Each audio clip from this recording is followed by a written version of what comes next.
Good morning students. तो आज हम लोग पढ़ेंगे नेक्स्ट स्ट्रक्चर ऑफ आई। ठीक है, लास्ट क्लास में हमने फर्स्ट फंक्शन ऑफ आई पढ़ा था, लाइट कंट्रोल के बारे में। आज हम लोग नेक्स्ट टॉपिक पढ़ेंगे। नेक्स्ट हमारा जो पार्ट है, फर्स्ट पार्ट क्या था? आइरिस। फर्स्ट पार्ट हमारा स्क्लेरा, कॉर्निया, आइरिस और पुपिल। ठीक है, इसके बाद जो पार्ट आता है वो इनसाइड पार्ट है, इंटीरियर पार्ट है। ठीक है, लेंस के बारे में हम लोग इसको स्टडी करेंगे। चलिए क्लास को स्टार्ट करते हैं।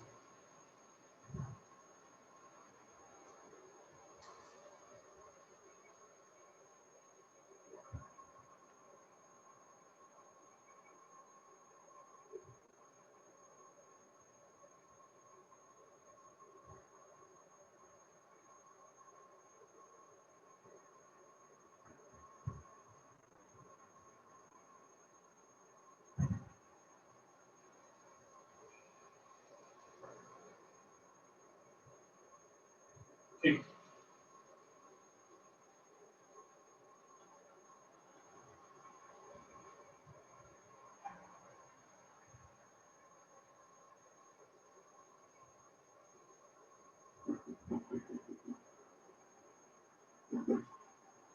आई होप फिगर बनाने के लिए आप सब लोग को आ गया होगा। ठीक है, तो नेक्स्ट हम लोग जो फाइव फिफ्थ जो पार्ट है वो है एक्वासुमर।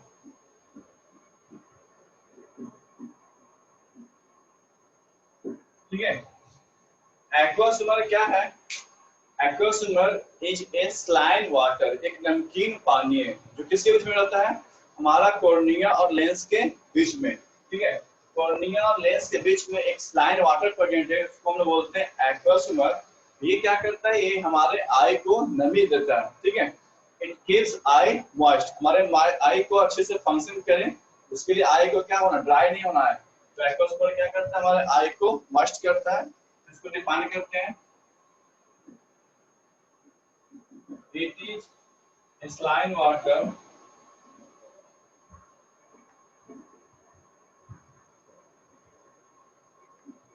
which is present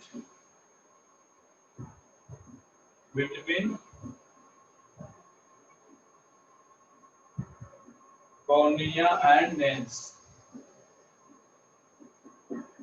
It keeps eye moist. ठीक है, तो एक्वासुमर को लिख लीजिए। इसके बाद हम लोग लिखेंगे विट्रस ह्यूमर, पहले इसको नोट कर लीजिए।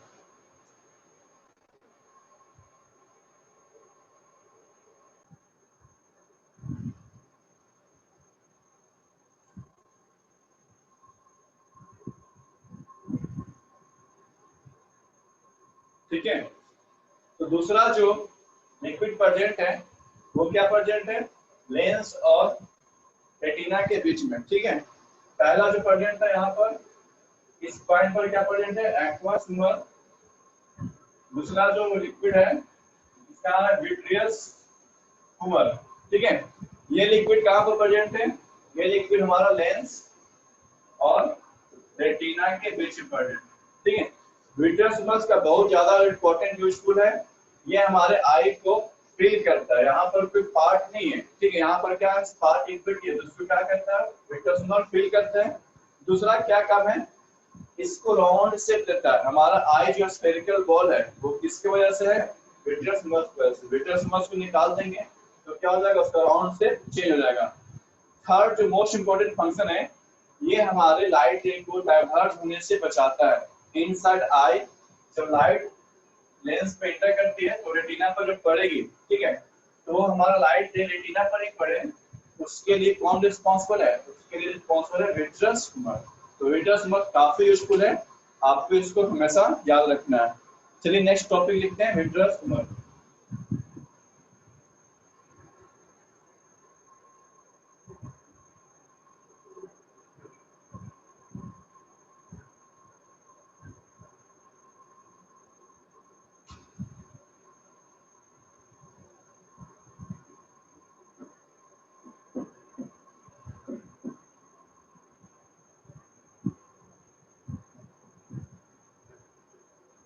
It is a jelly like substance present between lens and retina. It fills interior of eye and gives round shape to the eye.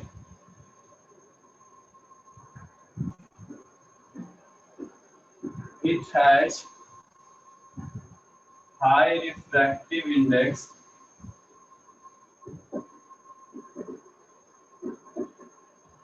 which prevents a scattering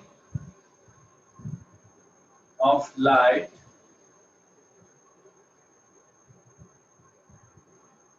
inside. ठीक है, ये complete किसके बारे में लिखवाया गया है? विट्रस मर्स के बारे में। क्या लिखवाया गया है? It is a jelly like substance. ये जो विट्रस मर्स है वो वाटर नहीं है, वो जेली लाइक सबस्टेंस। आपको जेली खाया ना, जस्ट जेली अल्फेली में जेली लाइक सबस्टेंस इसमें हमारा फील है। कहां पर है? लेंस और रेटिना के बीच में। इसका जो रिफ्रैक्टिव इंडेक्स है वो लेंस की रिफ्रैक्टिव इंडेक्स के इक्वल होता है, जिसकी वजह से क्या होता है? लाइट है जो स्कैटर नहीं होगा, लाइट है जो स्कैटर फैलेगा नहीं। लाइट क्या होगा? सीधे कहाँ जाएगी? रेटिना पर जाएगी और ये हमारे आई को राउंड शेप देता है। ठीक है, ये कंप्लीट आपका कंप्लीट एक्सप्लेनेशन किसका हो गया? विट्रस मर्स को। इसको पहले लिख लीजिए, तो इसके बाद लेंस को पढ़ेंगे।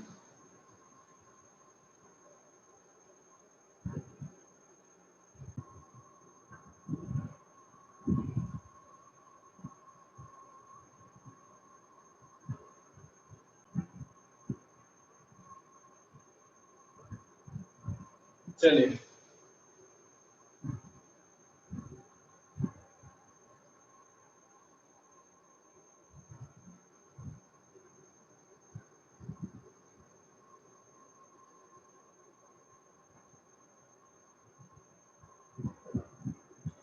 एक्टोसोमर हो गया, विट्रसमर्स हो गया। अब नेक्स्ट जो नंबर आता है इसका आता है लेंस का। ठीक है, हमारे आई का जो मोस्ट इंपोर्टेंट पार्ट है वो क्या है? हमारा लेंस है। तो लेंस के बारे में स्टडी करते हैं। 7 number lens.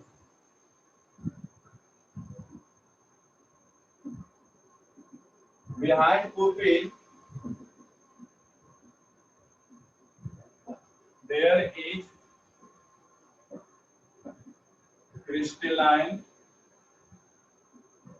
convex lens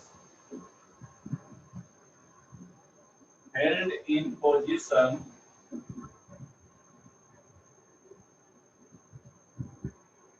with the help of ciliary muscles and suspensory ligament। ठीक है, तो यहाँ पर आपसे दो क्वेश्चन पूछा जा सकता है। पहला, हमारे आई में कौन सा लेंस है? तो आपको बोलना है क्रिस्टलाइन कन्वेक्स लेंस।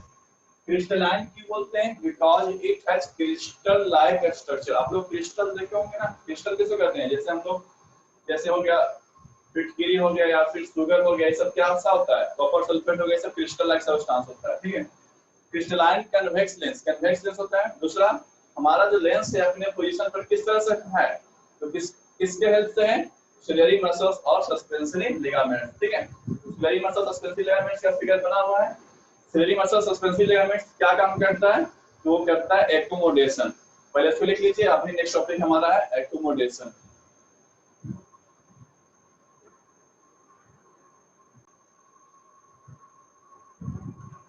ठीक, तो लेंस किसके हेल्प से है? सस्पेंसरी लिगामेंट और सिलियरी मसल। तो नेक्स्ट पॉइंट है हमारा क्या है? Suspensory ligament and ciliary muscle system. ये क्या काम करता है इसको हम सीखेंगे।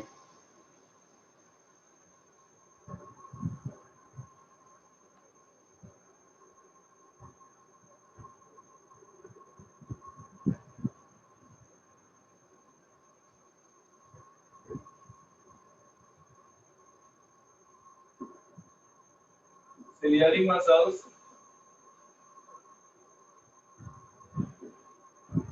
and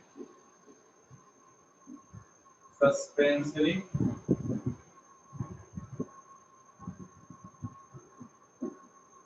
ligament, ठीक है। इन दोनों के एक साथ कंबाइन कर देंगे तो ciliary muscles and suspensive ligament system लिखेंगे, ठीक है। इन दोनों के एक साथ क्या लिखेंगे? Ciliary muscles and suspensive ligament system, ठीक है।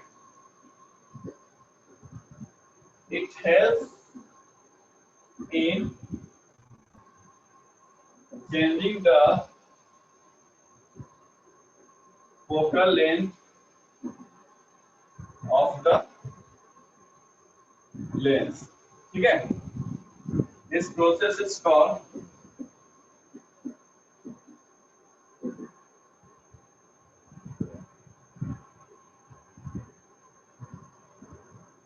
it helps in changing the focal length of the lens to see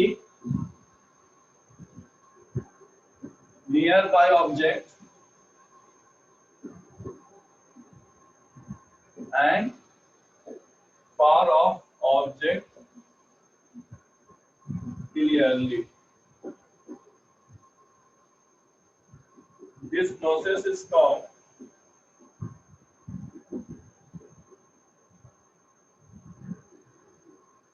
accommodation, ठीक है। Ciliary muscles and suspensive ligament system क्या काम करता है? ये हमें दूर और पास के ऑब्जेक्ट्स को देखने के लिए हेल्प करता है। सपोज अगर कोई ऑब्जेक्ट है, हम पास में देख रहे हैं, ठीक है। अगर इस ऑब्जेक्ट को देख रहे हैं तो जो आप जो ऑब्जेक्ट मेरा दूर है उसको हम क्लियर नहीं देख पाएंगे। अगर आपको हम देख रहे हैं दूर को तो ये वाला हमको क्लियर दिखाई नहीं दे रहा, ये दिखाई दे रहा है लेकिन क्लियर दिखाई नहीं देगा। जब इसको हम देखेंगे तो ये हमको क्लियर दिखाई दे रहा है, ठीक है। इस पर क्या लिखा हुआ है? इस पर लिखा हुआ है काइंडली, ठीक है, इन ब्लैक ब्लू जो लिखा हुआ है। लेकिन जब इसको हम देख रहे हैं तो दूर का जो ऑब्जेक्ट वो हमको साफ नहीं दिखाई दे रहा है। ऐसा क्यों होता है? जब हम ऑब्जेक्ट, नियर ऑब्जेक्ट और फार ऑब्जेक्ट को देखते हैं तो हमारा फोकल लेंस आई का चिन्ह होता है। जब फोकल लेंस आई का चिन्ह रहेगा तो लाइट जो पड़ेगा रेटिना पर वो अलग डिस्टेंस पर होगा, उसका रेटिना पर इमेज नहीं पड़ेगा, वो रेटिना से आगे या पीछे पड़ेगा, ठीक है। तो इस प्रोसेस को क्या बोलते हैं? एक्कोमोडेशन। इसको कैसे काम करता है? नियर ऑब्जेक्ट में क्या होता है, फार ऑब्जेक्ट में क्या होता है? फर्स्ट केस सेकंड केस दोनों करके हम समझेंगे। पहले यहाँ तक इसको नोट कर लीजिए।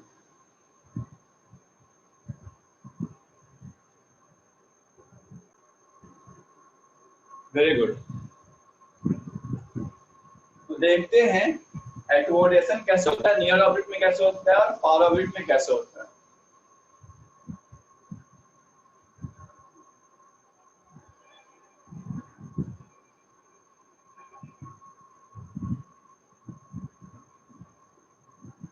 ठीक है, तो आई में मेरा 3 फंक्शन है।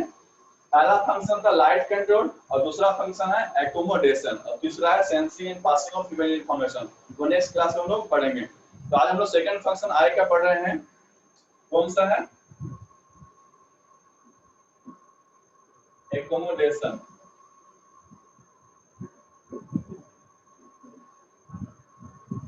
First nearby object,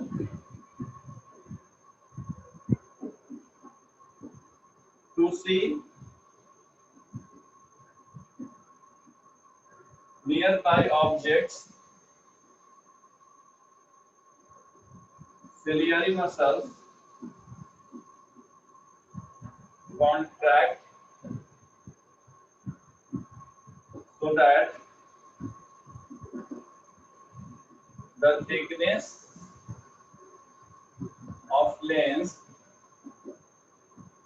increases and focal length decreases, ठीक है।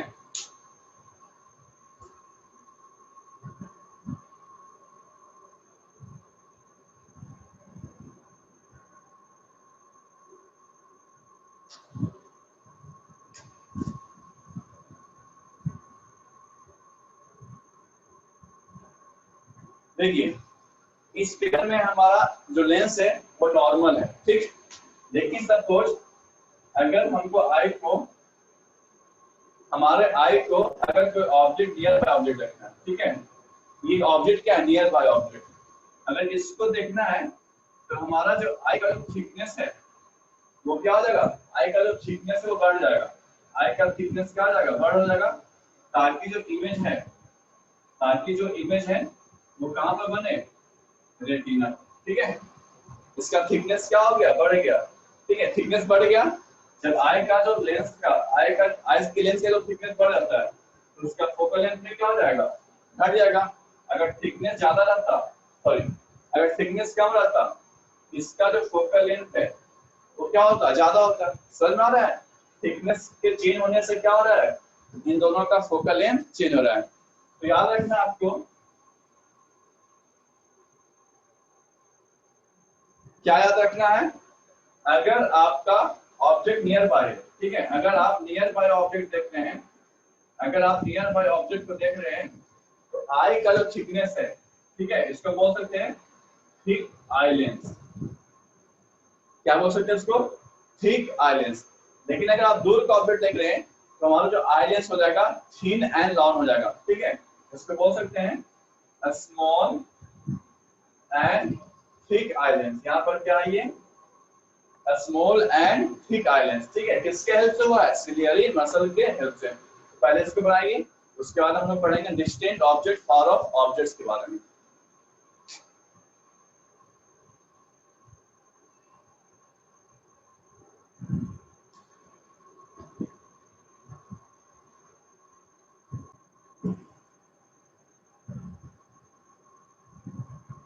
ठीक है, तो ये किसका कंडीशन पढ़े, नियर बाय ऑब्जेक्ट का। अब देखते हैं डिस्टेंट ऑब्जेक्ट, दूर का ऑब्जेक्ट रहता है तो हमारा आई लेंस के साथ क्या होता है। सेकंड कंडीशन है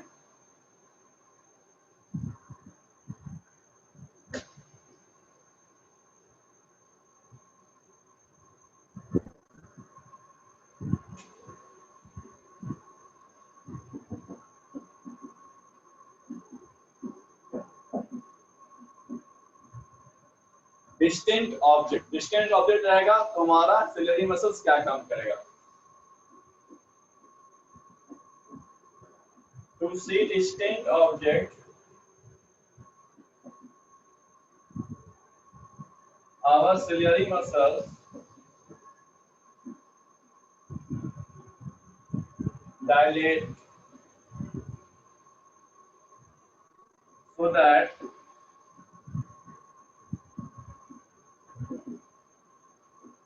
thickness of lens decreases and focal length increases, ठीक है।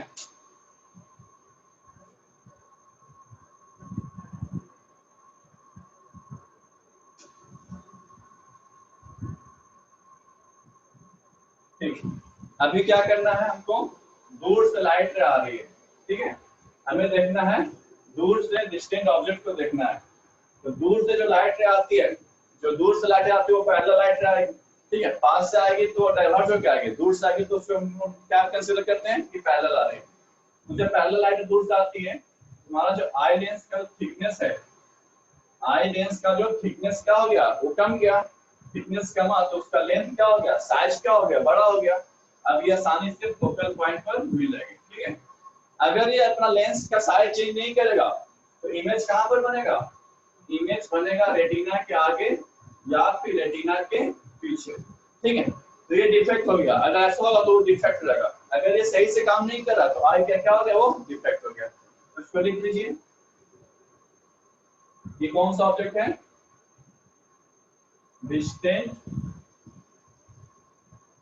ऑब्जेक्ट, ठीक। लेंस कैसा हो गया, लार्ज, लिख सकते हैं bigger and thin lens, bigger and thin lens, ठीक है। तो इस तरह से नियर ऑब्जेक्ट्स और फार ऑब्जेक्ट्स में हम लोग कंपेयर किए हैं एकोमोडेशन, ठीक है। नेक्स्ट क्लास में इसको बताइएगा, हम आपसे सुनना चाहेंगे ये आपको क्लियर हुआ है कि नहीं है, ठीक है। नेक्स्ट क्लास में हमारा जो थर्ड फंक्शन है वो क्या है, sensing and passing of image information. पहले इसको नोट कर लीजिए और हमको बताइए कि आज का वीडियो कैसा लगा, आपको ये सब कुछ समझ में आया है कि नहीं आया है। ठीक है, नोट कर लीजिए।